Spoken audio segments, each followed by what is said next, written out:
네, 2023년 환경남도 문화기금 지원 사업으로 오늘 저희 전문가 웨비나를 준비하였습니다.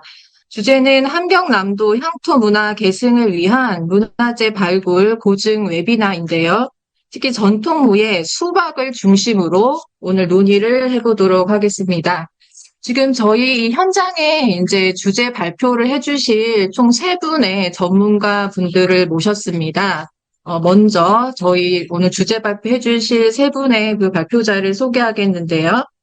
먼저 수박의 전승계보 추적, 전통무예 수박의 무형문화재의 가치성 고찰이라고 하는 주제로 서울문화예술대학교의 이몽택 교수님께서 참석해 주셨습니다.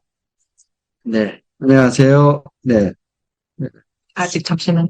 네, 그리고 두 번째 주제로는 이제 수박의 지역성 고찰이라고 하는 주제로 북청 남병영과 단천 봉대를 중심으로라는 주제로 전 이북 오도위원회 홍원 군수를 역임하신 한성호 군수님 참석하셨습니다.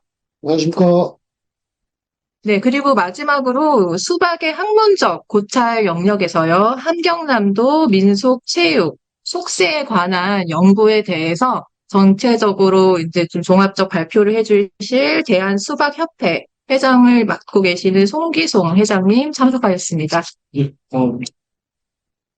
네, 그 세 분의 주제 발표가 끝나면은 이제 저희 각계 분야의 전문가 분들께서 토론자로 참석을 해주실 겁니다. 그래서 본 주제 발표와 관련되어서 조금 더 그 다각적 고찰을 모색해 보기 위해서 이후 토론 분들이 참석하실 텐데요. 이후 토론자 분들께서 참석하시면 소개와 함께 토론의 그 논의를 진행해 보도록 하겠습니다. 네, 오늘의 이 웨비나는 그 온라인 이 줌과 이제 유튜브 실시간 중계를 통해서 이제 구성되었습니다. 이런 그 문화기술을 활용한 전문가 참여 웨비나의 이제 융복합형 고증 형식으로 오늘 진행이 되는데요. 이를 통해서 함경남도 우수 전통 문화를 계승하고 보존할 수 있는 교육용 자료로서 활용할 수 있도록 본행사가 끝나면 추진할 예정입니다. 그리고 특히 이제 오늘의 내용은 수박의 이제 문화재적 가치를 중심으로 심층 논의하여서 수박이 가지는 함경남도 이제 문화재 지정으로서의 함의를 찾아보도록 하겠습니다.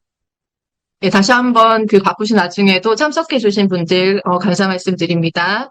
네, 그러면 이제 첫 번째 주제 발표로 서울문화예술대학교의 그 이몽택 교수님께서 수박의 전승계보 추적, 전통무예 수박의 무형문화재, 가치성 고찰에 대해서 강의를 들어보도록 하겠습니다.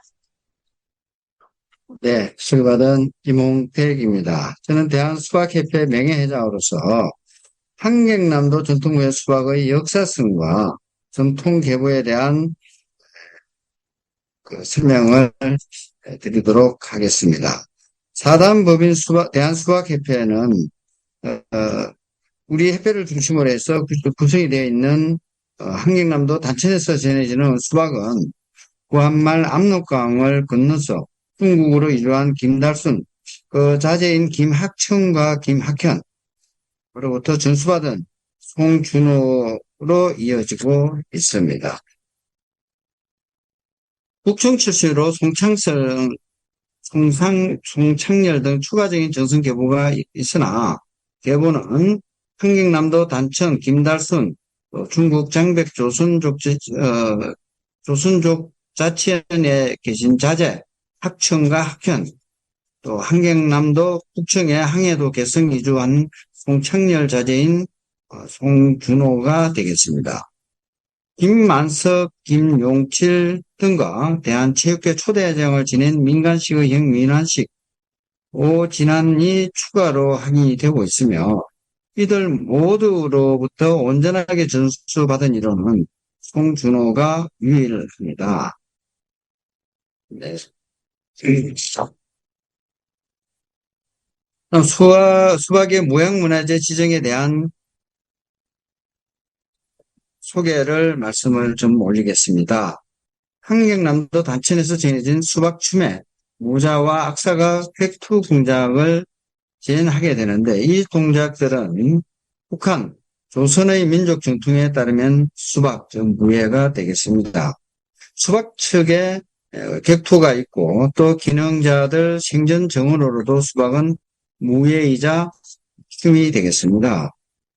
그래서 문화재청 2008년도 조사 보고서에 의하면 수박은 무예적 수박과 무용적 수박춤 그리고 유희적 수박치기 세 가지로 구성이 되어 있는데요.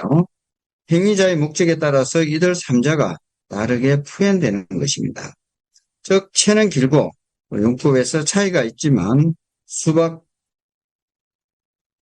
동작에 창장단과 몸짓을 넣어서 그런 수박춤은 수박과 연계선상에 있으며 태권도도 구성 요소로서 기본 동작과 객화, 격투기, 태권무, 즉 체조라고 이야기하는데 이런 것이 있듯이 수박의 구성 요소로서 무예, 수박과 수박춤이라는 무형이 존재하게 됩니다.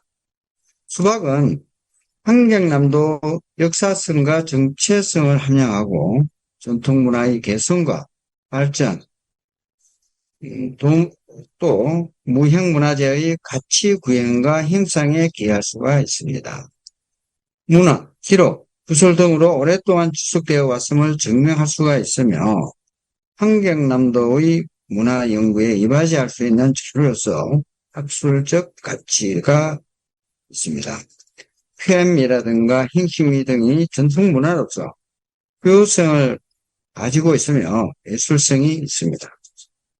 전성지역과 계보가 확실해서 환경남도 전통문화로서 대표성을 가지고 있습니다.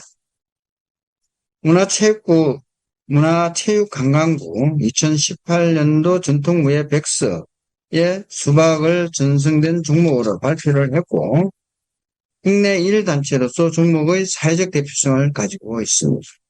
또한 세대 간의 전성을 통하여 전형을 유지하고 있으며 조선 초기 왕을 호위하던 목압사 선발 및 방패군을 뽑을 때 경제 육전도 수박이 시치강으로 치워졌습니다. 이승계의 이홍 친군이 태종 이방원의 친군이는 한경도 사람들로만 구성된 친위 부대로서 수박을 했을 것으로 이해가 됩니다.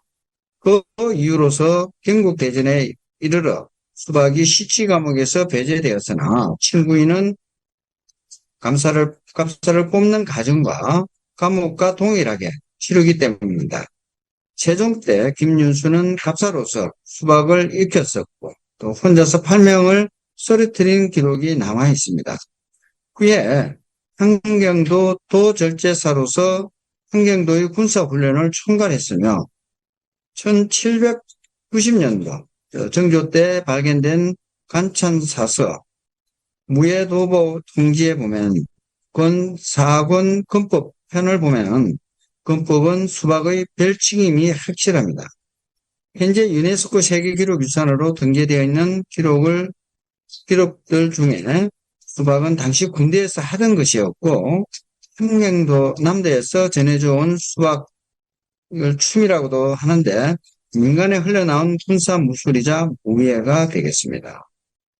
조선시대 함경남도 북청에는 남백명이라는 군명이 설정이 되어 군사들이 주둔했으며 단천에는 남백령에서 관할하는 봉대가 있었습니다. 이러한 지역적 사항으로 함경남도에 수박이 정성되어 올 수 있었다는 것입니다.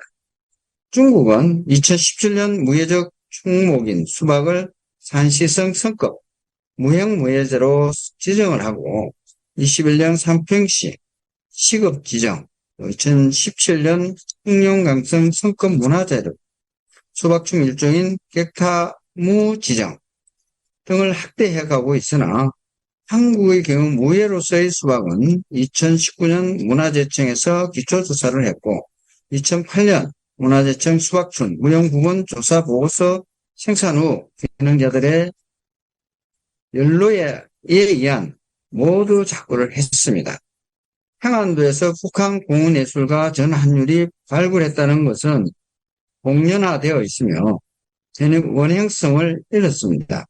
영변 지역에서도 더 이상 수박이나 충이 이어지지 않고 있으며 중국의 역사 공정에 이은 문화 공청으로 인해서 북한과 중국, 동북 삼성에 전해진 우리 무형유산들뿐만 아니라 한국에서 실황민, 그 2세들이 전승해오는 이북 5도 문화유산들이 정체성과 대표성을 잃고 있으며 일부 종목은 멸실되어 가고 있다는 안타까운 현실입니다. 수박춤은 정언에 의하면 설 명절 때 행해지는 세시 풍속화 경향도 엿보이게 되고 개인 종목이기는 하지만 공연 흔적이 많이 남아있어 마을 공동체의 놀이로도 전파된 것으로 보고 있습니다. 분단 이후 사라져가는 전통 문화를 보존해야 할 필요성과 무예적인 특권, 실험, 달속의 등이 국가 무형문화재 또는 유네스코에 등재된 반면에 우리 수박은 아직까지 정부의 직접적인 정책으로부터 배제되어 있습니다. 이는 수박이 문화유산으로서의 가치가 부족하기보다는 북한 지역에서 정신되어 온 것이라는 전문 연구가가 부족한 탓이 크다고 봅니다. 특히 한경남도 지역의 군사무술, 원시적 무형 문화로서의 학술적 가치가 아주 큽니다. 수박, 노춤이라고 하는 이 수박은 한경남도 무형문화재로 지정하는 것은 향후 남북 통일 문화에 기여할 수 있고 우리 문화 원형을 중국으로부터 지켜 후대에 전할 수 있다는 길이 되겠습니다. 다음 수박의 역사성에 대해서 잠깐 설명을 드리고 마무리를 하겠습니다. 집안의 고구려 무용촉 면화나 항해도의 안압 고분 등에서 발견되는 것처럼 고대부터 존재한 것은 동시대의 중국 사료로도 봐도 알 수가 있습니다. 고려사에는 무인으로 출시하기 위한 방편이 되기도 했으며 조선 왕실실록, 동국 여지설람의 수박회 등으로 기록이 되어 있습니다. 후고 더 세전에도 수박의 무용적 요소인 수박춤을 손뼉을 치면서 하는 춤으로 정의하고 있습니다. 조선을 건국한 이승계가 한경도 무관 출신으로 조선시대 왕실의 근거지가 한경도였으며 태조 때 오형 친위군 태종 이후 친군인은 한경도 사람들로만 구성된 군종이었습니다. 한경북도에 북병령, 한경남도 북청에 남병령을 설치하고 군대로 주둔을 시켰습니다. 단천에는 붕대가 있었으며 수박은 조선 초기 법전인 경제육전에 군사를 선발하는 감옥이었습니다. 왕을 호위하는 보갑사나 또 방배군을 뽑는데도 수박 기능이 꼭 필요했던 것이죠. 1970년 정조는 무예도보 충치를 편찬하며 재건사건에 헌법 수박의 별칭을 포함해서 정군영에 보급을 하였습니다. 경상남도 한경남도 무형무산으로 친군이나 남병영 등에서 군사들이 전투 목적으로 육박전 훈련을 할 때도 수박을 활용했을 것으로 관계자들의 정언을 차지하고서라도 수박춤의 객투목 동작, 무예적 수박을 재현하는 것으로서 실제적 검증이 이루어지고 있습니다. 한경남도 단천을 중심으로 전해져온 수박은 중국 길림성 장백현에 거주하던 김학현 전 장백문학가 간장이었었죠. 집안에서 누대에 걸쳐 전했으며 균형자인 김달순 이 일제강점기 하에 압동강을 넘어서 장백 조선족 자치현으로 이주하며 그 자제인 김학현에 의한 중국에서 정성되다가 2006 중국 문화부의 중국 비물질 문화유산 추진 때 안도현의 학춤 등은 당시 중국 국가급으로 지정이 되어 있었죠. 대한수박협회 송기숭 회장이 중국으로 수박이 넘어가지 않도록 기능자의 자필 인증서를 받고 한국문화재청에 자료를 제출해서 인재에 이르고 있습니다. 2017년 작고한 송청렬이 전성했으며 항해도 지역에 대한 체육의 초대 회장을 지낸 민간식의 형 민한식 오진한 계보가 확인되고 있습니다. 환경도 특유의 절박한 인간미마저 기회에 포함되어 있습니다. 일부 학계에서는 수박의 무용적 표현을 수박 수렵 춤이라고도 하지만 기본 동작들이 수박이라는 고대 훈사무예와 같고 단지 행위하는 목적에서 차이가 있을 뿐이 되겠습니다. 동물 소리를 모방하거나 하는 것으로 인해 수렵 문화의 영향이 있을 뿐 수박은 무예이자 혼시 무용이 되겠습니다. 몽골의 국기인 버허와 일본 서무는 수박과 형태적으로 유사합니다.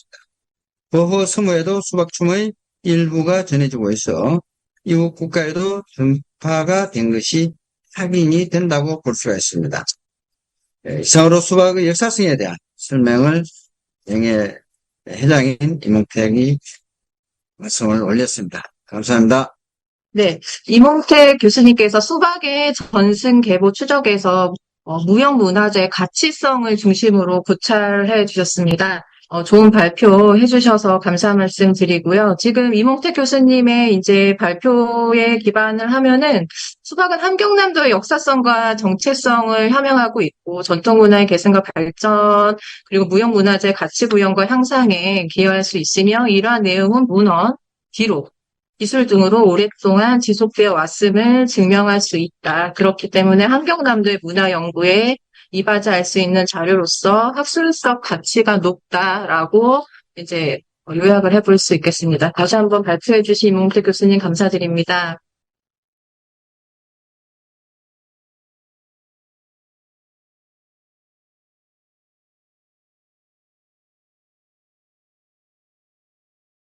심층적인 부분을 다뤄보겠습니다. 저희가 이제 좀 이제 좀 종합적인 이제 학문적 가치에 기반하여서 문화문화재의 지정을 위한 가치를 좀 강조를 하였고, 이런 것들이 왜 함경남도에서 지정문화재가 되어야 하는가를 이제 지역성 중심으로 살펴보았죠. 4년간의 이제 수박에 대해서 그 역사적 의미와 그 학문적 의미를 4년간 이제 연구 및 다양한 활동을 통해서 활동을 해주신 대한수박협회의 이제 송기송 회장님께서 수박에 이제 좀 보다 좀 심층적인 학문적 고찰에 대해서 발표를 해주시겠습니다. 송기송 회장님 발표 부탁드리겠습니다. 우선 앞서 발표하신 분들께서 수박의 전통성은 어떤 인적인 부분과 그리고 역사적인 부분이죠. 역사성 이런 것들을 전통성이라고 하는데 수박의 전통성 부분과 그리고 이제 지역적인 그러니까 지역의 어떤 흉토 문화유산으로서의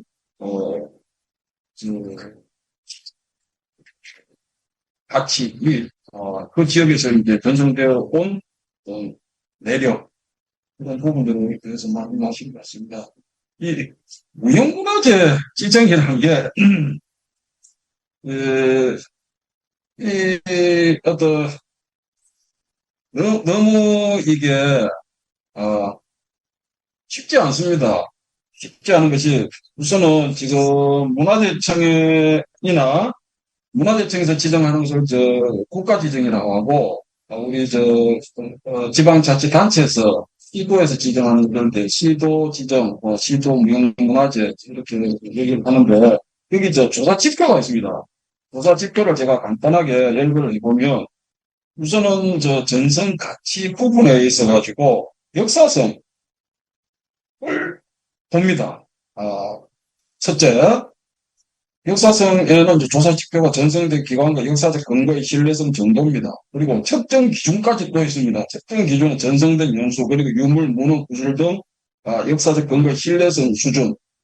그 다음에 이제 학술성입니다. 학술성은 한국문화 연구에 대한 기여 가능성의 수준. 이 용어 자체도 너무 어려워요. 물론 전문적인 어떤 연구를 하는 학자의 경우는 다르겠습니다만은 이 무형문화라는 것을 이렇게 몸으로 이렇게 체득해가지고 후학들을 어떤 지도하고 전성 활동을 하는 현장에서는 이게 어려운 거예요.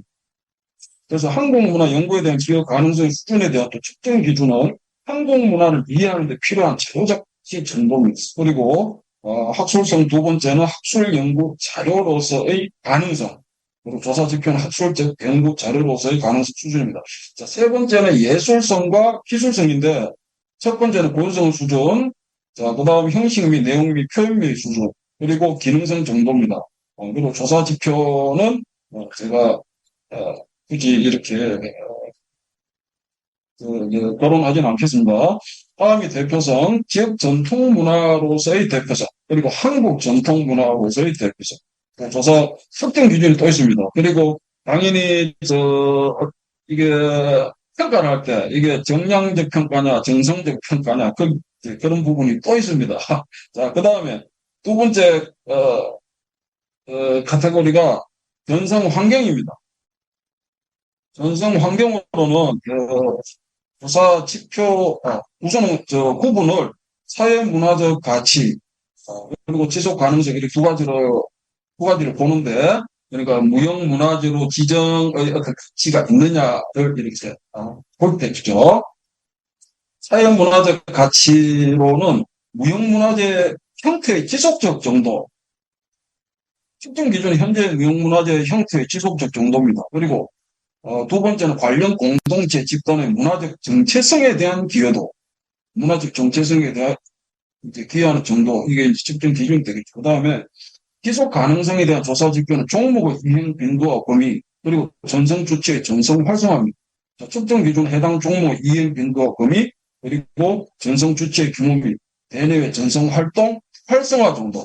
자, 제가 뭐 개인적으로 아시는 분들은 아시겠지만 제 국생부 2017년 작가하셨죠. 그분이 평생 해오셨고. 그리고 중국에서 중국에서 무형문화재 제도가, 처음 시작된 게 2006년입니다. 2006년에 중국 문화부에서 북경에서 장백현이라고 하면은 북한 해산시라고 들어보셨는지 모르겠는데, 북한 해산시 바로 건너편이 장백 소생도 자치현이에요. 제가 직접 거기 한겨울에도 가봤고 수차 갔는데 겨울에는 입이 그냥 뚝뚝뚝뚝 있습니다. 자, 그런데 겨울 하나를 사이에 두고 북한과 마주한 그 지역까지 북한 문화부 직원이 가가지고 중국 국가급 문화재로 지정시켜 주겠다고 한 거예요. 그런데 그때 왜 그게 중국 국가급 문화재가 되지 않았느냐 하면, 김학현 선생님이 이제 저희 선생님이신데, 장백, 문화관 관장을 하셨죠.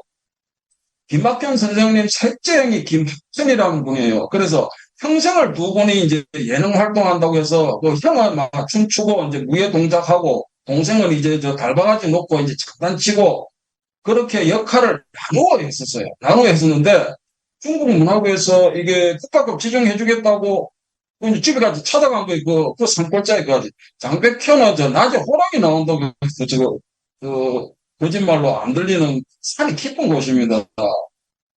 자, 거기까지 가서 중국 국가급으로 지정해주겠다는데 왜 이게 안 됐느냐 하면 몇 가지가 있습니다. 자, 뭐 한 가지는 김학현 선생님이, 그런 부분이 있었어요. 그 당시에 중국에서 무형문화재 제도가 처음 시작될 때고, 뭐 문화재 하면 많어. 뭐 이런 인식이 있었고, 왜냐하면 그분은 일제강점기 때 뭡니까 한경남도 단천에서 먹고 살기 위해서 그쪽으로 중국 땅으로 이주한 김달순의 자제이지만, 당시에 대학까지 나온 인텔리입니다. 김학현 선생님은. 그 지역에서 그 연대에 대학까지 나오고 그런 분은 드물어요. 그리고 중국에서는 청집이라고 하는데 아파트에 사셨어요. 물론 아파트는 한국으로 치면 이제 연립주택 정도가 되겠습니다만은 중국 정부로부터 계속 연금을 받고 먹고 사는데 아무 지장이 없던 분이, 그렇다 보니까 문화재 지정해준다고 해도 신통찮게 들린 거예요. 그분한테 다행히 우리 한국 측으로 볼 때는 우리가 이 문화유산을 지켜야 되지 않습니까? 자, 그런데 첫째는 그런 부분이 있고, 두 번째는 셋째이 죽어가지고 이게 역할 분담해서 이게 평생 했는데 혼자 이걸 하려니 부담이 되셨던 부분이 있었던 것 같아요. 이거는 추측입니다. 자, 그리고 이제 제가 좀 포장을 부리겠습니다. 그래가지고 2006년도에 중국 문화부에서 직원이 북경에서 그 먼 길까지 가서 지정해 주겠다고 하는 게 지정이 안 된 겁니다. 자, 저 문화부 직원이 셋째 형도 무덤까지 같이 가자. 그랬을 정도예요. 그래서 중국에서 수박춤으로 알려져 있지만 이 수박춤은 이 무예를 포함한 것이기 때문에 이 중국 문화부에서 집안 대대로 전해진 것이고, 그래서 이거 가치를 굉장히 높게 인정했습니다. 자, 그런 부분이 있고, 두 번째는, 이건 지역, 이제 연변 대학이나 이런 뭐 교수들이 이렇게 좀 추측하는 건데, 왜 저 중국 문화부에서 그만큼 이게 관심을 가졌었느냐 하면, 이 문화공정의 어떤 부분이 있지 않겠느냐, 동북공정이나, 그게 이제 비공개로 저한테 얘기해 주는 게 그겁니다. 그래서 여러분도 아시겠지만 그 중국 쪽에 가면은 집안에 뭐가 있습니까? 무용충이 있죠. 고구려 때 이제 고궁이 있죠. 거기에 이 수박 유사한 이제 그림이 있어요. 수박이라고 이렇게 적혀 있지는 않지만 그죠? 동시대의 중국 문헌 저기 뭡니까? 한서 예문지 수박이라는 게 있기 때문에 우리가 수박이라고 이렇게 지칭해도 뭐 크게 좀 문제 되지는 않을 것 같습니다. 그래서 그런 어떤 동북공정, 문화공정의 어떤 부분도 있어서 같습니다. 자, 그래서 제가 좀 길게 이 무형문화재 지정이 되기 위해서 이런 조사 지표를 보면 현장에서 이 기준을 맞추는 것이 너무 힘들어요. 이거는 저기 뭡니까? 사법고시 패스해가지고 판호자 되는 것보다 힘들어요. 그래서 저희 뭐 개인적으로 저희 부치는 이제 문화재 신청도 제대로 못 해보고 이제 장구하셨고, 저는 사실 이 문화재라는 것이 좀 뜬구름 잡는 것 같아가지고, 크게 관심을 안 가지다가, 부친도 돌아가시고, 김스님 다 돌아가시고, 이게 제가 이걸 하지 않으면은 이 꽃대를 정언할 사람이 없어요. 지금 시대가 달라져가지고, 지금 뭡니까, 이 수박도 그렇지만 이 전통적인 것을 이렇게 하는 사람들이 그렇게 어떤 사명감이 눈에 띄지 않습니다. 제가 보기. 미안한 얘기인데. 그래서 제가 2017년 이후부터 제가 좀 이게 이제 정리를 좀 해가고 있고, 그래서 뭐 오늘 같은 기회가 이렇게 마련이 된 것 같습니다. 자, 그러면 제가 발표할 부분은 우선은 2021년에 이부 고도청에서 개최된 함경남도 무형유산 보존 관련 포럼에서 제가 패널로 참석해서 발표했던 부분인데, 손목자 이렇게 간단하게 짚고, 수박의 전통성, 역사성과 관련해가 계보가 이게 있어야 됩니다. 계보가 확실하지 않으면은, 그게 창작인지 어떻게 합니까? 그죠? 그래서, 예, 지금은 무형문화재 관련해서 이 개념이 전형이라는 개념으로 좀 바뀌었습니다. 예전에는 원형 그랬거든요. 그런데 원형이라고, 언제 쪽을 원형으로 할 것이냐. 1100년 전에 하던 게 원형이냐, 100년 전에 하던 게 원형이냐, 이런 문제가 있다. 그래가지고 지금 전형입니다. 그래서, 전형이라는 것은 조금, 원형보다는 조금, 어떤, 융통성이 있는 거죠. 우선은 전선 지역은 함경남도 단천에 이 분명한 어떤 계보가 있습니다. 그것뿐만 아니고, 지역적으로 함경남도 북층에 남평령이라고 군부대가 있었어요. 그건 조선시대 계속 있었습니다. 그래서 함경남도 북청 그리고 군부대와 그리고 단천 봉대를 중심으로 해서 이 군사들이 이 행하던 것이었다. 보는 것이 이게 될 것 같습니다. 그리고 전성구도는 어떤 계보 및 이제 지역적인 것이고, 중국의 문화 공정 관련해가지고는 제가 한 2년 전인 것 같은데, 문화재청에 제가, 요청을 했습니다. 좀 대응을 해달라. 왜냐하면, 중국에서 2017년에 산시성 성급 무형문화재로 지정했습니다. 그런데 그쪽은 계보가 없어요. 계보가 없는데 그냥 이것저것 있는 거 그냥 모아가지고 수박이다 해가 지정시킨 겁니다. 그게 2017년이에요. 공교롭지 않습니까? 2017년에 북한에서 뭐 했습니까? 유네스코에 우리 정조 때나 무예도보 통지 그거를 세계 기록유산으로 등재를 시켰어요. 북한에서. 그게 2017년도인데 뭡니까? 써머리를 보면 태권도의 원류가 수박이다 이렇게 돼 있어요. 2017년입니다.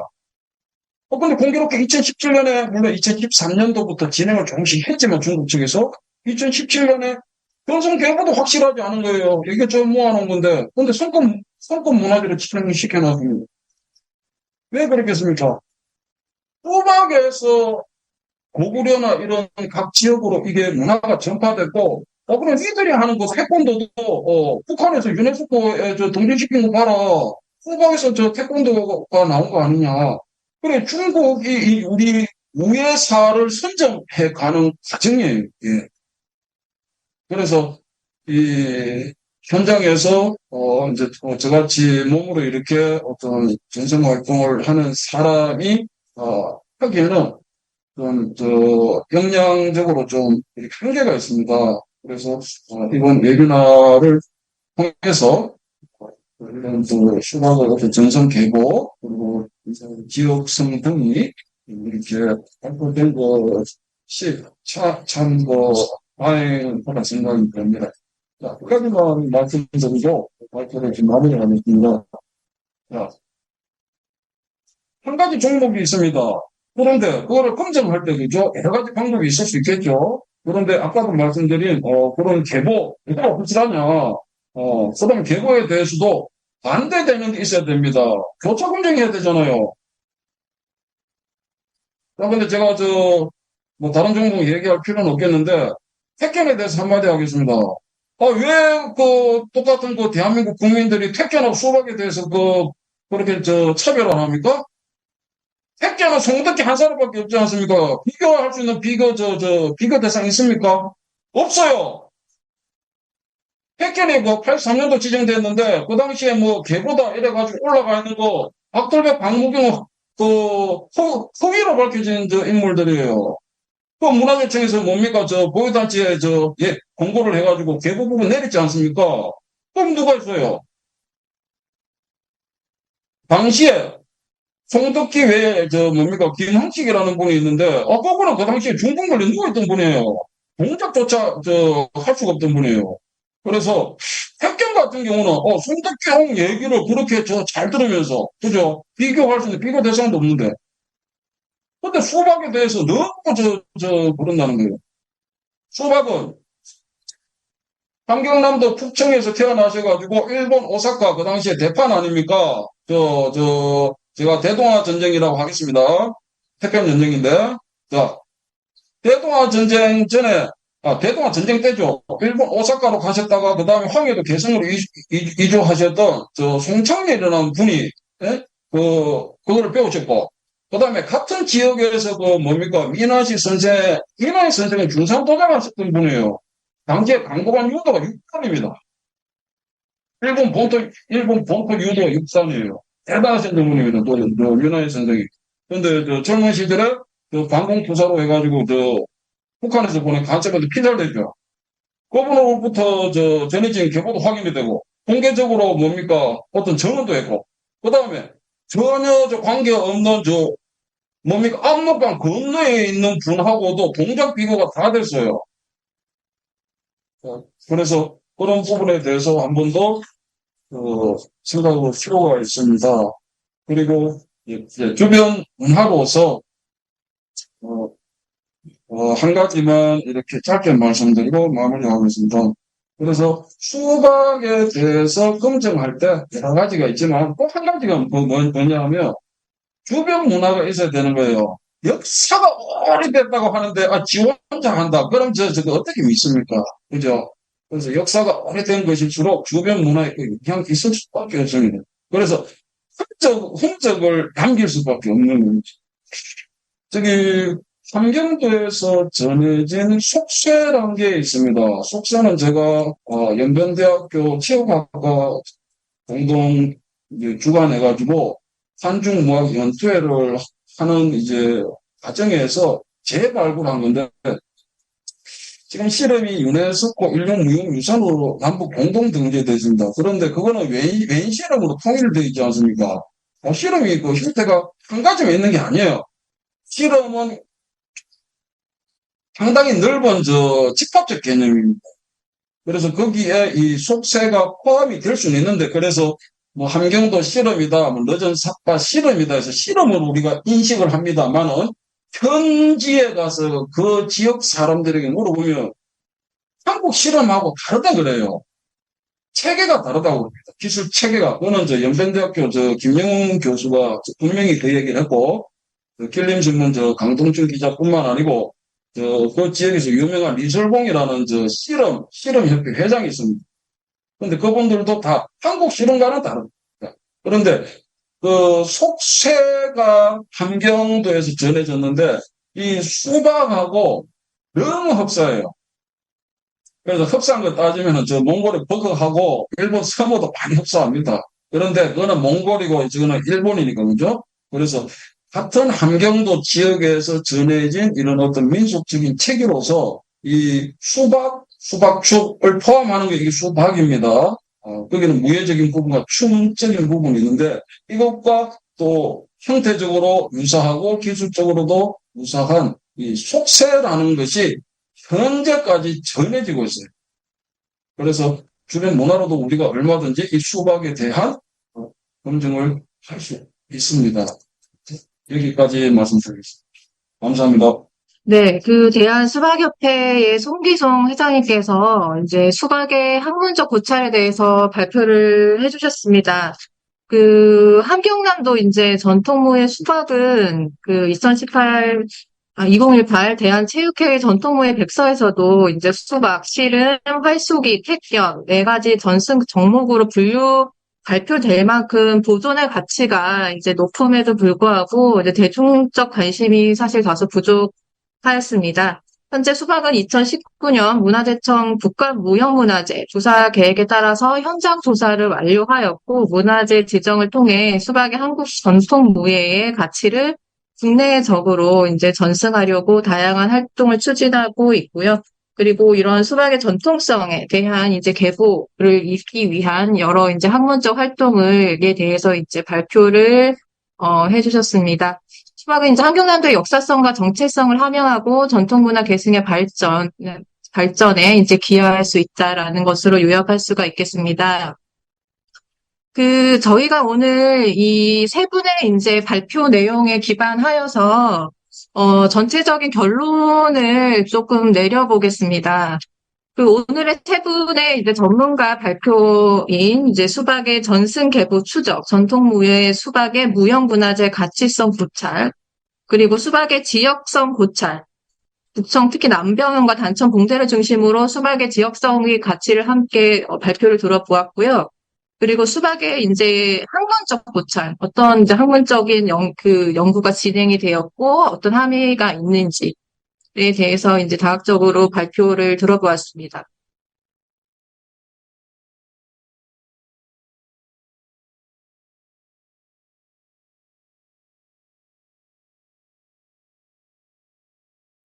교수님 반갑습니다.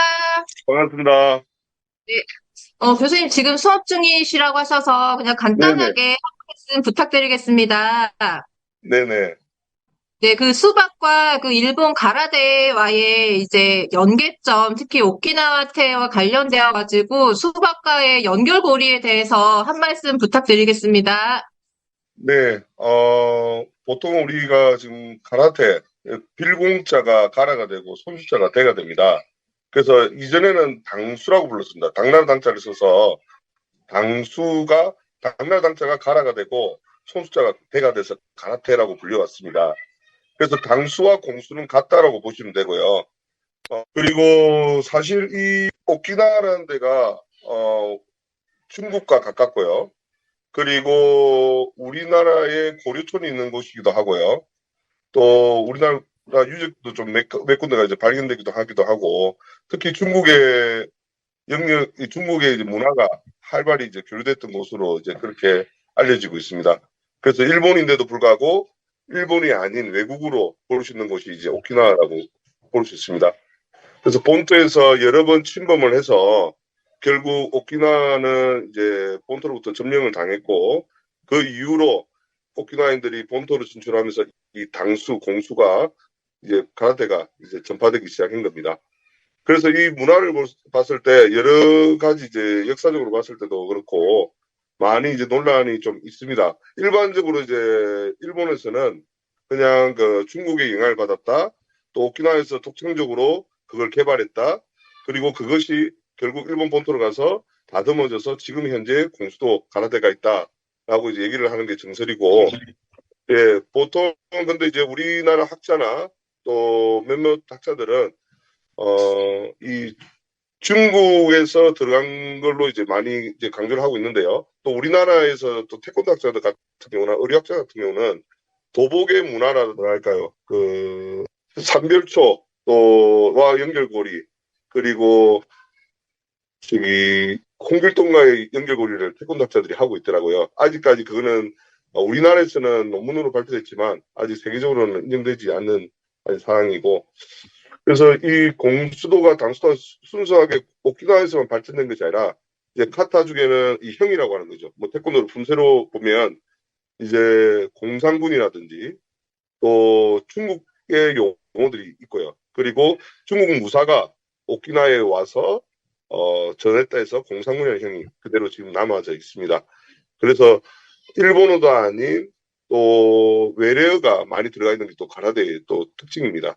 그래서 초창기 때는 2차 세계대전 이후에 전후로 이제 유도나 검도는 일본의 국기다라고 얘기했는데 가라데는 외래 무술로 봤습니다. 그래서 좀 이 영화 같은 데 보면 착한 역할은 유도와 검도하는 사람이 착한 역할이고 이제 가라데를 한 사람은 나쁜 역할로 나오기도 하는 그런 이제 뭐 문화적인 부분도 좀 있었습니다. 그래서 처음에 외래 무술이라고 보다가 지금은 완벽하게 일본에서 일본에 자랑하는 예, 무도로 지금 이제 발전되고 있고 발전시키고 있는데 특히 일본 같은 경우는 우리나라에서는 이제 몇 년 전에 이제 무예진흥법이 이제 됐지만은 실제로 뭐 진행된 게 없습니다. 하지만 일본 같은 경우는 무도라는 것을 강조하고 정신을 강조하기 때문에 각 지역마다 우리가 얘기하면 구, 도, 강력시 이런 지역마다 무도관이 있습니다.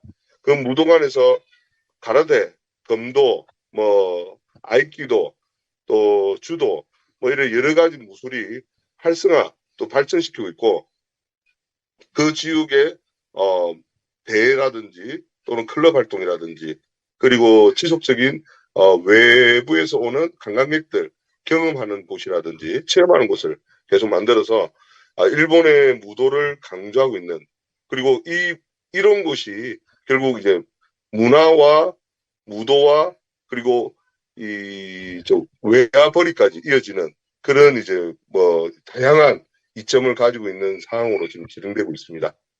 네, 이 상황으로 여기까지 간단하게 말씀을 드렸습니다. 수박과의 또 관계성. 그 교수님, 네네. 수박과의 관계성에 대해서 마지막으로 한 말씀 부탁드리겠습니다. 네, 그래서 이게 오키나와 대라고 있습니다. 오키나와 손수자를 대라고 하는데요.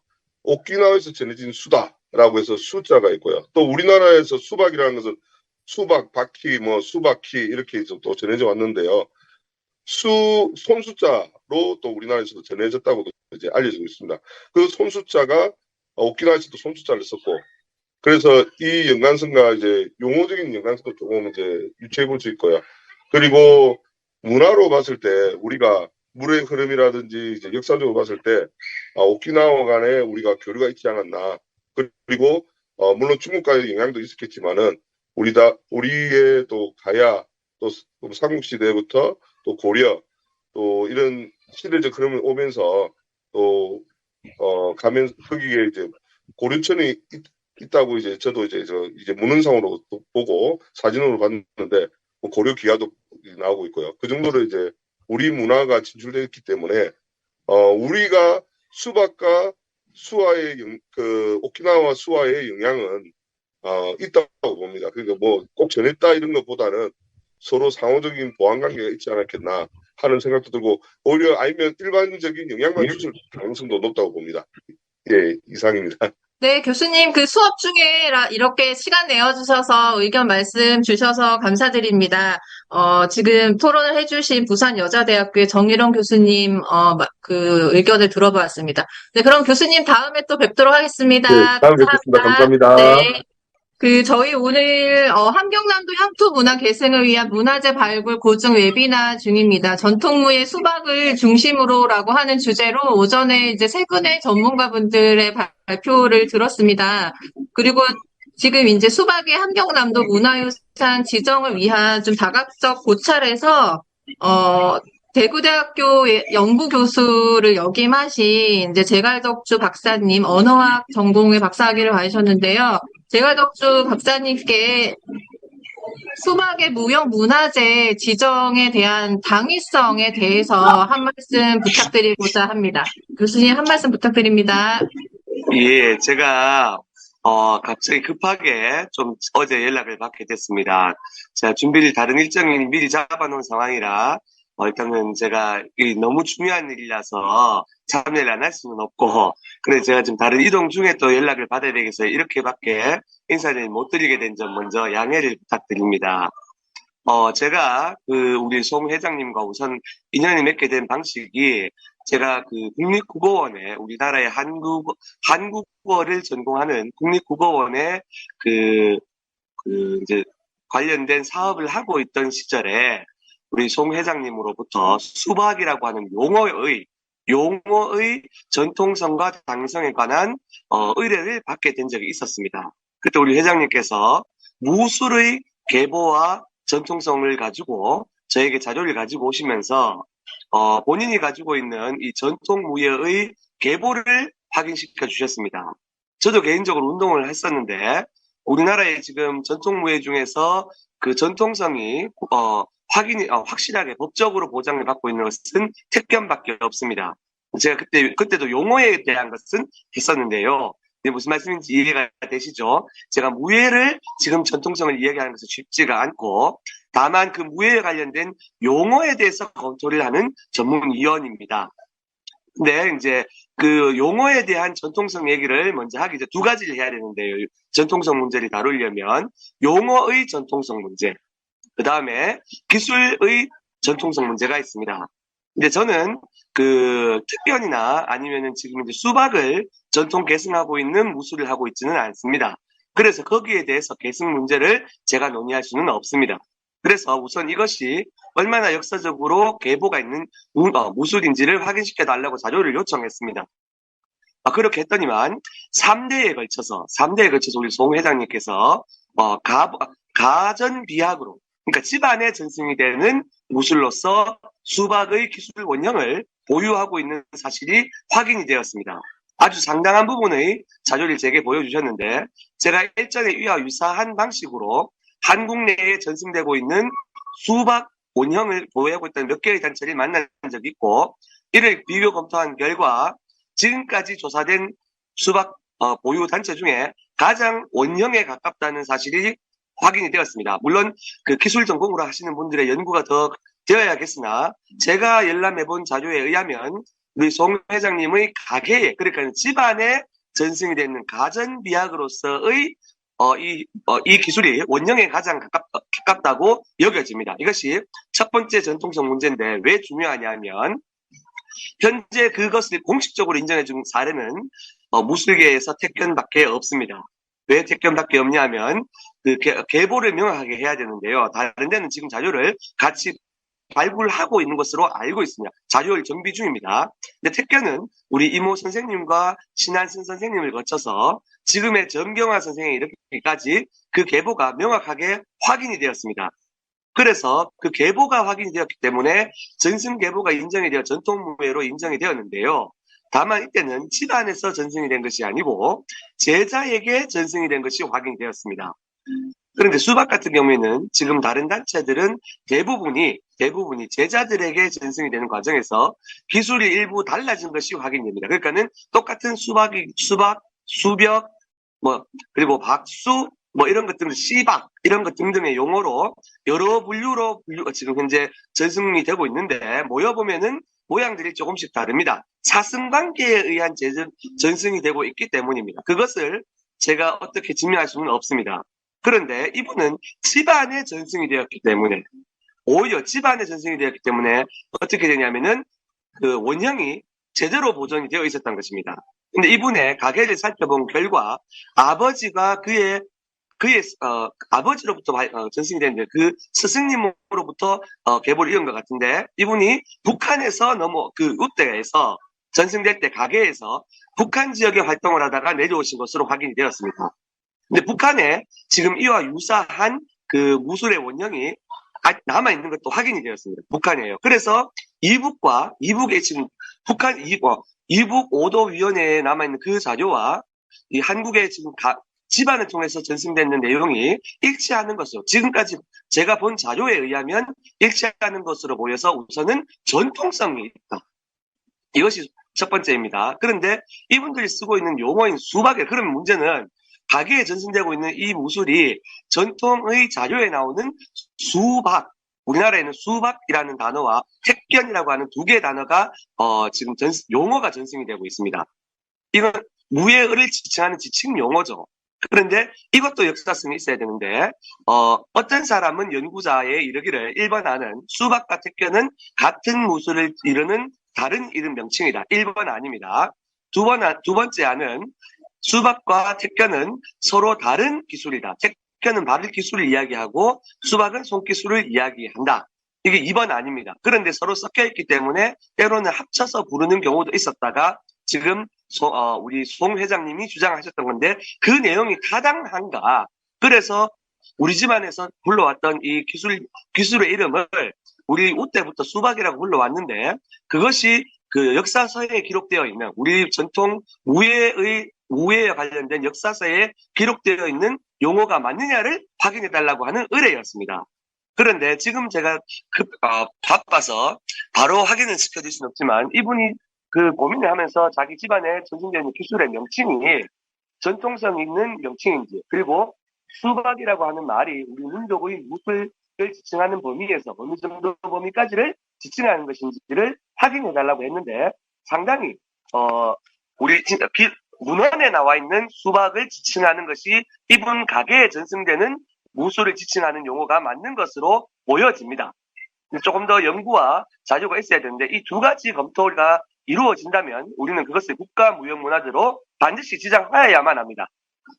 이해가 되시겠죠? 택견에 준해서 국가무형문화재로 반드시 보존을 해야 하는데, 각 무예단체들이 지금 그 기술의 계보와 그 다음에 용어의 계보 문제를 명확히 논증치 못해서 아주 중요한 그 국가무형문화재 이런 그 문화재적 유산들을 제대로 지금 보존하지 못하고 있는 것이 현재의 심각한 실정입니다. 그런데 마침 북한에서 내려오신 부모님으로부터 아주 정교하게, 부모님의 계획 때문에 기술이 달라질 수도 없고 하는 무술이 아니기 때문에 기술이 거의 그대로 보존이 되어 있고, 한 대가 아버지하고 스승 사이에 한 대인데 똑같이 했고 장사를 한 것이 아닙니다. 체육관 열어서 한 것이 아니기 때문에 기술이 그대로 보존이 되었고, 아버지는 배운 대로밖에 안 했겠죠. 가르쳐야 될 이유가 없기 때문에. 아버지는 자식에게 전승했고, 그래서 기술의 모양이 유지가 되었는데 다른 기술보다 훨씬 원형에 가깝게 보여집니다. 그리고 북한에 지금 남아있는 어떤 군대에서 추는 군무라든가, 또는 이북을 넘어서 북한도로 넘어갔던 분들 중에서 수박을 전승받았다고 하는 분들의 기술과도 계보가 일부 확인이 됩니다. 제가 봐도 확인이 되는 것 같습니다. 그러나 기술 검증을 조금 더 받아야겠죠. 이런 것이 만약에 확인된다면 이거는 택견보다도 훨씬 더 광범위하게 중국과 그리고 북한 그리고 남한에 지금 전승되고 있는 아주 유력한 전통 무예가 됩니다. 택견과 더불어서 1000년 이상의 용어의 정체성을 가지고 있는 분명한 무형문화재이기 때문에 반드시 국가가 이를 확인하고 보유할 뿐 아니라 보존하여야만 한다고 저는 용어학자로서 주장하고 싶습니다. 다만 그 책에 나오는 것하고 내가 알고 있던 그거하고 일치하느냐의 문제인데, 저는 제가 확인한 결과로는 이분들이 가게에 전승되고 있는 그 기술이 기존 고전 문화를 대략 한 800년에서 1000년 정도 됐는데요. 책에 나오는 문헌에 나오는 수박 또는 수박희라고 부르는 그 용어를 지칭하는 것이 맞는 것으로 보여집니다. 그래서 우리 전통 무예를 보존하고자 하는 그런 좋은 모임이 있을 때, 용어의 전통성 문제, 그리고 기술의 계보와 전통 문제를 잘 해서, 중국과 그리고 북한, 그리고 남한 지역에 전승되고 있는 이 무술이 반드시 보존이 되었으면 하는 바람입니다. 그것이 제가 의뢰를 받고 자료를 검토한 결과 느끼게 된 내용입니다. 그래서 반드시 보존이 될 필요가 있다고 생각합니다. 그리고 참고로 저는 이와 비슷한 일들이 많이 했었는데요. 앞서서는 제가 직전에 무슨 자료를 검토한 적도 있었냐면, 저는 이런 내용들만 주로 다루는 일을 하는데, 안동에 안동포라고 들어보셨습니까? 안동 삼배를 만드는 것이 한 3년 전쯤에 국가 주요 무형문화재가 되었습니다. 그때도 제가 무형문화재 지정받기 직전에 그것을 전승하고 있는 분들의 일상생활을 체록하고 그 용어를 정리하는 사업을 했었습니다. 근데 그때는 국가 무형문화재가 아니었습니다. 이것을 정비하는 과정에서 용어 같은 자료들이 정비가 안 되니까 전통성 입증이 되지 않아서 그 중요한 1000년 이상 진행이 되었던 3대 길산문화재가 너무너무 중요한데 당대에 맥이 끊기게 된 상황이었습니다. 그런데 우리 자료가 나오고 얼마 있지 않아 1년 안에 국가 무형문화재가 되었습니다. 실제로. 그래서 지금 기술은 보존이 됐는데 그것을 증명할 수 있는 용어 문제는 본인들이 전공자가 아니다 보니까 말을 하다 보면 실수를 하게 되는 거죠. 그런데 학자들이 그것을 기술 부분만 체록을 하고 용어와 전통성 문제를 연구를 해주지 않으니 결국에는 마지막에 어떻게 되냐면 말을 들어보니 좀 이상하다. 용어가 좀 이상하다. 왜? 현대 용어가 갑자기 차입이 된다든가, 우리 엄마는 이렇게 불렀는데 나는 내가 편해서 이렇게 불렀어. 그럼 듣는 순간 전통이 아닌 것 같이 느껴지는 겁니다. 그래서 기술이 진짜 국가급 1000년 이상 유지가 되어 있는 그런 기술이 맞음에도 불구하고 지금 국가가 보존하는 무형문화재가 맞고 그 중에서 국가 주요 무형문화재가 되어야 되는 것이 맞음에도 불구하고 보존되지 못한 사례가 많았는데, 제가 그것을 한번 겪어보고 생각할 때 지금 송덕기 오늘 발표하신 송 회장님이 말씀하시는 기술은 원형에 가까운 것이 재미없고 만약 고증이 된다면 유네스코에 등재를 할 필요가 있다고 생각합니다. 예, 이상입니다. 네, 재활덕주 교수님 말씀 감사합니다. 수박의 전통성에 있어서 기술의 전통성만 저희는 늘 중요하다고 생각을 했는데 용어의 전통성 부분이 좀 간과되고 있는 부분이 있는 것 같습니다. 그에 대한 중요성에 대해서 굉장히 좋은 말씀 주신 것 같고요. 이에 기반해서 이제 수박 원형을 지금 계보를, 그러니까 가족의 전승이 되는 무술로서, 집안에서 전승된 무술로서 유일하게 수박이 보존되고 있다라고 하는 중요한 말씀을 해주신 것 같습니다. 재갈덕주 교수님. 이북하고 그다음에 이북하고 중국에 남아있는 것하고 비교를 했을 때 기술 체계상 가장 근접하다라고 보여지는 겁니다. 네. 북한과 중국에 분포하고 있는 기술들을 비교 분석했을 때 지금 남한에 남아있는 기술 중에서는 이분이 네. 보유하고 있는 기술이 원형에 가장 가깝다고 보여집니다. 그래서 우리 이북위원회, 5도 위원회에서 함께 북한과 함께 또는 중국과 함께 이런 문화재를 국가 무형문화재로 공동 지정할 필요가 있다고 생각합니다. 네, 교수님 굉장히 중요한 말씀 해주셔서 굉장히 인상적인데요. 한국의 여러 단체들 수박을, 활동을 하고 있는 여러 단체 중에서 이제 한국에서 대한수박협회의 기술성이 가장 검증되고 있는 것 같은데요. 이 무형문화재로 지정되기 위한 필요성에 대해서 중요한 말씀 주신 것 같습니다. 다시 한번 의견 말씀해 주셔서 감사드리고요. 다음은 한 번만 더 말씀드리겠습니까? 잠깐만요. 한 번만 한마디만 하겠습니다. 네. 택견과 수박이라는 용어가 1000년 이상 보존이 되어 가장 오래된 용어입니다. 무술 용어로서. 제 입장은 역사성을 따지면 가장 오래된 게 수박과 택견인데, 그 수박이라는 기술이 오래됐는지는 확인이 어렵지만 용어가 가장 오래된 건 맞다는 겁니다. 그런데 이 기술이 그 말이 맞냐는 얘기를 했다는 거예요. 그러니까 필요하다라는 말이 용어상 택견과 수박이 역사 문헌에 가장 오래된 거라 1000년 이상 된 용어라는 겁니다. 가장 오래된 기술 용어입니다. 근데 거기에 부합하는 기술이기 때문에 이게 중요하다. 그러니까 용어가 더 우선이라는 겁니다. 문헌에 기록되어 있는 용어가 가장 오래된 용어예요. 그게 필요하다는 얘기를 한 겁니다. 기술이 아니고요. 용어상 가장 오래됐는데 그 용어에 부합하는 기술을 찾아서 등록을 해야 된다는 얘기입니다. 순서 골라라는 얘기입니다. 예, 감사합니다. 네, 교수님 감사합니다. 예, 감사합니다. 마지막으로 사회복지법인 단우의 이사장 지금 맡고 계시는 정창률 이사장님께서 이제 토론자로 참석을 해주셨는데요. 정창률 이사장님 저희 얘기 잘 들리시나요? 네, 반갑습니다. 정창률 이사장님께서는 수박에 이제 지금 오늘 무형문화재 지정을 위한 발굴 고증 웨비나를 진행을 하고 있고 오전에 이제 세 분의 주제 발표를 들었는데요. 저희 정창희 사장님께는 이 수박이 가지는 어떤 함의를 조금 사회적 관점에서 한 말씀 해주시면 어떨까 생각을 하고 있습니다. 정창희 사장님 한 말씀 부탁드리겠습니다. 문화재 발굴로서의 의미에 대해서 자유롭게 의견을 말씀해 주시면 되시겠습니다. 지금 문화재 발굴에 대한 의미는 앞서서 전문가분들이 다 이야기해 주시고, 특히 우리 제갈덕주 박사님께서 충분히 잘 이야기해 주시고, 앞부분은 제가 좀 참여를 못해서 죄송하고요. 이 앞전에 이제 송준호 회장님에 대한 이야기를 많이 들었고요.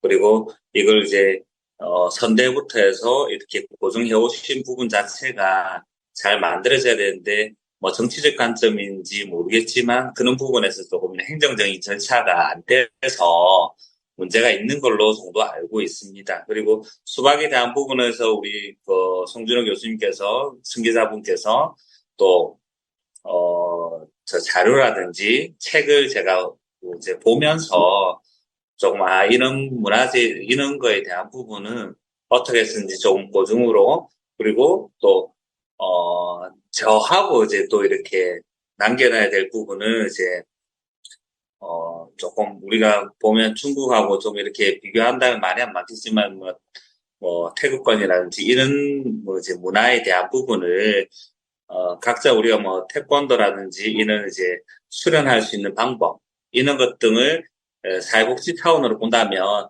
노인교실이라든지 노인대학, 그리고 노인단체들이 많이 있습니다. 거기에 좀 맞춰서 움직일 수 있도록 조금 뭔가 만들어보자는 취지에서 생각을 좀 하고 있고요.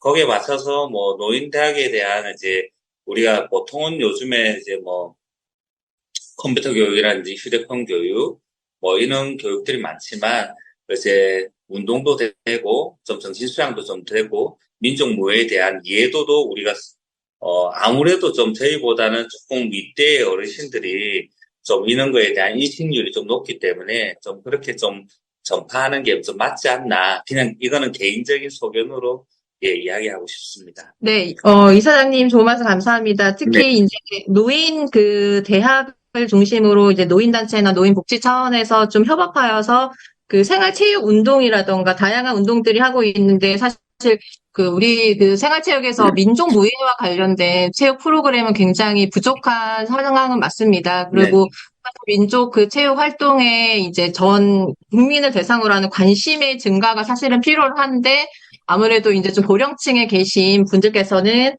좀 더 관심을 가져줄 수 있지 않을까 하는 이제 말씀으로 이해를 할 수가 있겠습니다. 네네. 네. 다른 추가적인 또 말씀 있으실까요?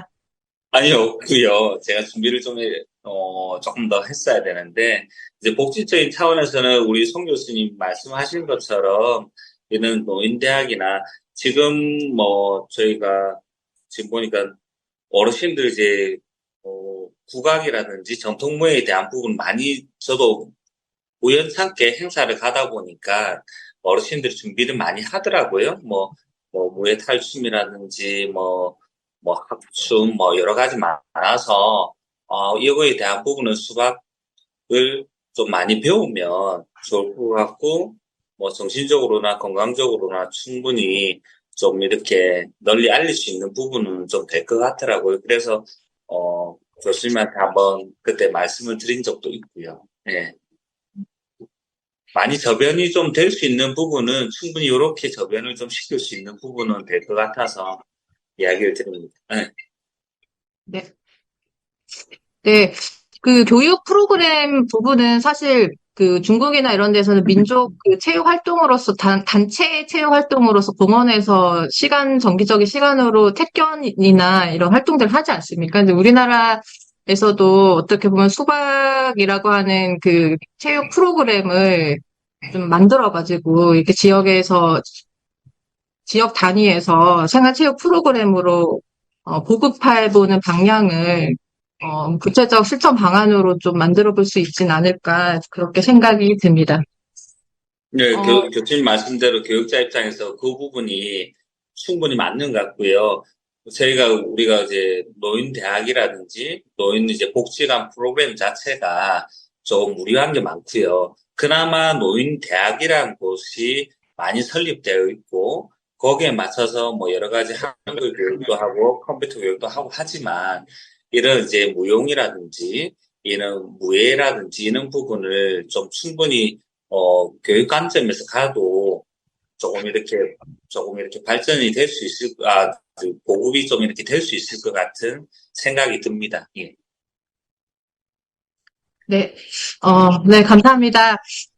오늘 지금 환경남도 황토문화 계승을 위한 문화재 발굴 보충 웨비나가 이제 거의 마지막 그 부분을 가고 있는데요. 저희 현장에 참석해주신 분들 가운데에서 마지막으로 이제 한 말씀 해주실 분 계실까요? 예, 한 분씩 최종 발언 부탁드리겠습니다. 먼저, 이몽택 교수님께서 오늘 전체적인 2시간 가까이에 진행된 저희 발표 및 토론 내용에 대해서 마지막 그 코멘트 발언을 좀 들어보겠습니다. 네, 다양한 말씀을 해주신 우리 그 참가자이신 교수님들께 감사 말씀을 올리고, 이게 무형문화재인 우리 그 수학은, 아직 뭐 등재는 안 되었지만, 전통 공연이나 예술로서 춤과 또 전통 놀이, 무예로서의 문화적 부분을 포함하고, 그 부분이 민간에서 전해져 왔다는 게 아마 연구 자료에서 나오는 것 같아요. 특히 이제 이북에서 전통 공연, 예술로서 전해진 부분이 많은데, 특히 이제 지리적 특성에 맞게끔 동물 소리라든가 희노애락을 얼굴 표정으로 표현하기로 한 그러한 기능자의 진정성으로도 무예이기도 하고 춤이기도 하다. 근데 태권하고도 조금 차이가 나는 그런 부분이 있는 것을 우리의 전문가들이 많은 연구를 해서 우리 수학협회를 통한 전통무예가 등재가 되도록 열심히 해보겠습니다. 감사합니다.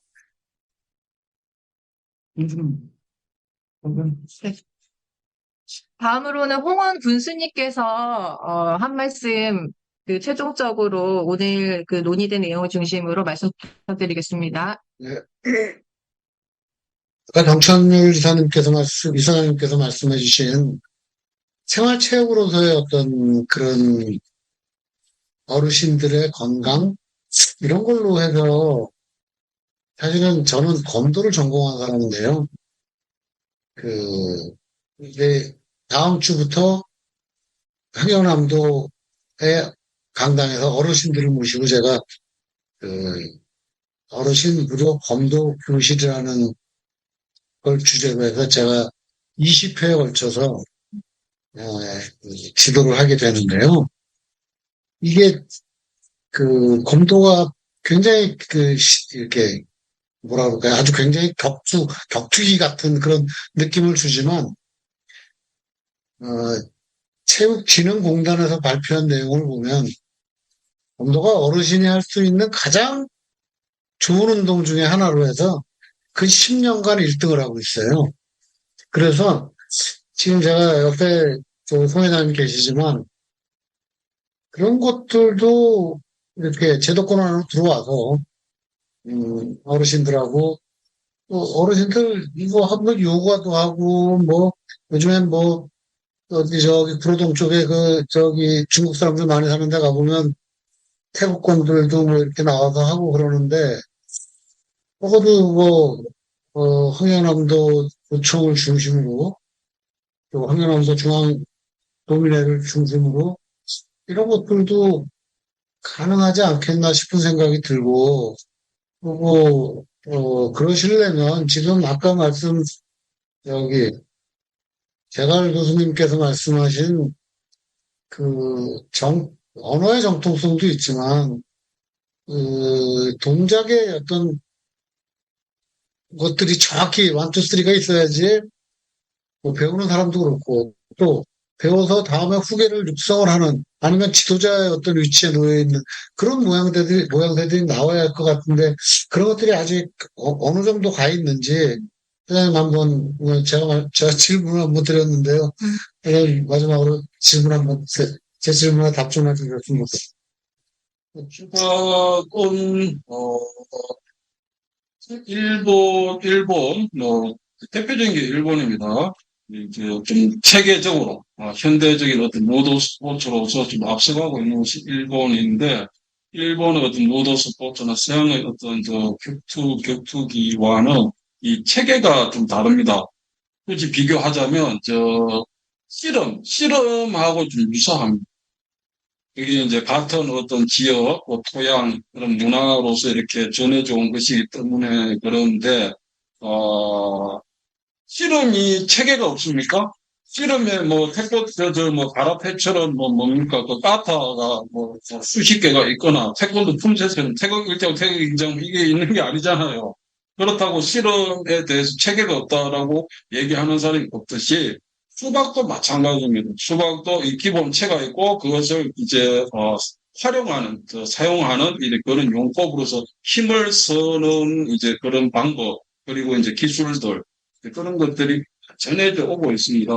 그래서 이제 전통이라는 것을 지켜가야 되느냐, 그렇지 않으면 현대에 맞게 이제 그런 얘기를 어떻게 생각하면 좀 쉽게 하는 분들도 있는데, 이 전통이라는 것은 전통을 지켜갈 때 가치가 있다고 저는 개인적으로는 생각합니다. 개인적으로 생각하고, 이걸 현대화시킨다. 그거는 전통이 아닌 것이죠. 그래서, 이 전해지는 어떤 전통 문화는, 용어나, 그리고 기술, 이런 것들을, 첫째는 보존하는 것이 우선이지 않을까 싶고, 군수님께서 이제 하지 않으실 정도의 그런 충분한, 그런 기술적인 체계는, 이미 우대에서부터 이렇게 전해지고 있다. 이렇게 말씀드리겠습니다. 예. 감사합니다. 예. 네, 저도 오늘 다양한 의견을 들어보니까 이제 수박이 가지는 어떤 전통성의 가치를 이제 우리 고유의 전통적 가치를 보존하는 좀 큰 거시적 관점에서의 관점뿐만 아니라 무예로서의 이제 언어적인 가치뿐만 아니라 그 언어에 대한 그 가치에 기반한 기술적 가치까지도 연구를 통해서 검증이 되고 있다. 이렇게 좀 이해가 좀 되고 있습니다. 저도 수박이라고 하는 전통 무예라고 할 수 있는데요. 저 수박이라고 하는 것을 공부 이해하게 된 지가 얼마 되지는 않았지만 다양한 분들의 말씀을 들어보니까 어느 정도 이해가 되는 것 같고, 이런 민간단체에서 그 중요성에 대한 의미를 발굴하기 위한 활동들을 지금 오늘의 시간과 또 마찬가지겠지만은 활동들을 하고 계시는 것 같습니다. 모쪼록 우리 고유의 전통의 우수성들이 후세에 없어지는 것이 아니라 보존될 수 있도록 이런 부분에서 기록이 가지는 의미도 중요한 할 것 같고, 그런 면에서 오늘도 이렇게 비디오 교육용 자료로서 이제 좀 남기는 과정을 통해서 이제 보증의 활동을 하고 있는데요. 오늘의 이런 시간들이 좀 더 정부의 이런 좀 행정적인 문제로 인해서 좀, 늦어지는 부분이 있다라고 한다면은 오늘의 시간을 통해서 그 함의를 좀 적극적으로 찾아줄 수 있는 그런 시간이 될 수 있기를 기대하겠습니다. 네.